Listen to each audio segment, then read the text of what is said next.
Ready to launch your dream business, but looking for a way to save on those initial startup costs?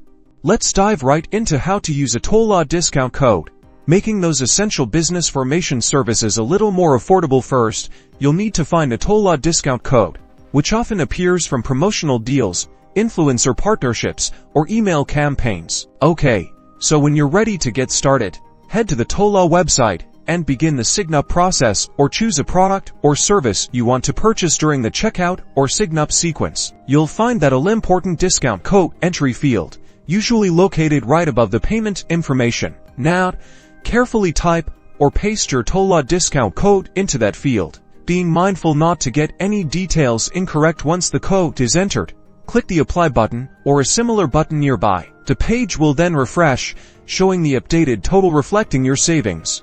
Double check that the discount has been applied correctly before you complete your purchase. If the code doesn't work, double check the code for typos, since some codes are case sensitive. Then remember that some codes may have an expiration date. That's all there is to it.